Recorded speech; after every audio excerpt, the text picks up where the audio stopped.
guys. Not much has been going on since the last video. Been working on the bike, on the getting the controller back on.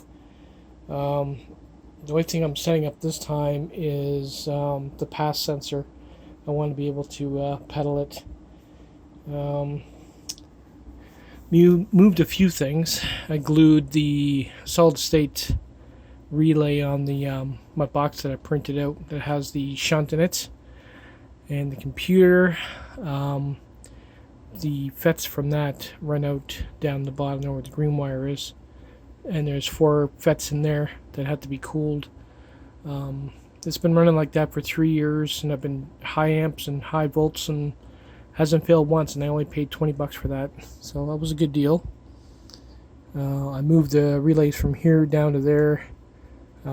Sorry for the crudeness of the wiring.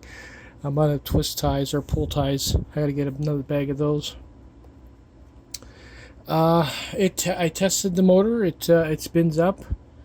It works pretty good. I'm just making sure everything is working. Like, I got this cut off here that I just tested, and it seems to be working. Just give me a minute to plug it in, and we'll test it out. Okay, well, the problem I was having with the rear wheel is that disc adapter I made was for a bicycle wheel, not a hub motor, and there's a clearance issue between this and the disc. And as you can see, there's where the noise is coming from. The disc was rubbing against it, which was pretty irritating. It's up there too.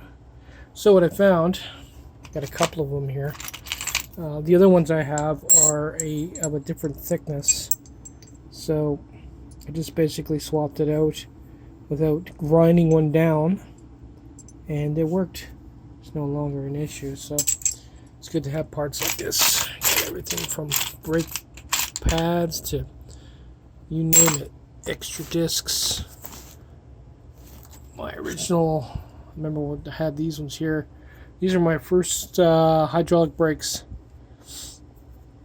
Oh man, that thing is seized. It's been sitting so long. They were good brakes when they worked. I don't know why I'm keeping them. They're probably no good now. The ones I have now are still running the baby oil, the scented baby oil, and they're fine. We have no problems with them whatsoever, which is hilarious.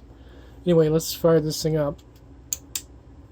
I got the computer unplugged, so I don't want to hear it beeping. But I'll show you that the pedaling works.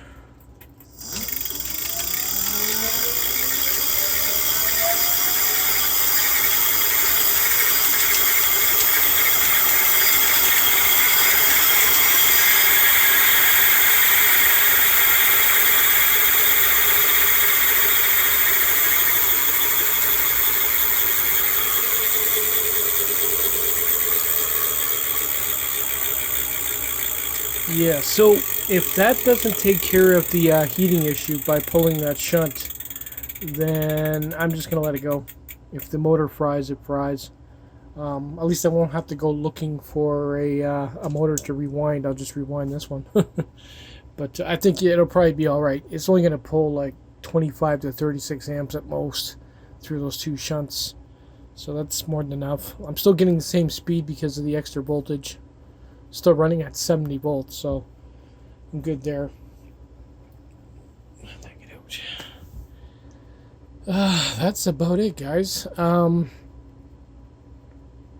not too sure if this week coming up, if I'm picking up the hub motor or if I'm picking up batteries. I'll leave that for you, as a surprise for you guys. But that's all I've been doing for the last 2 days, is configuring the back wheel and rewiring it. Up the other controllers over there. We'll be going on the other side of the rack once I get the other motor. At least this way I can ride it around. But as it stands, it's usable. Later, guys.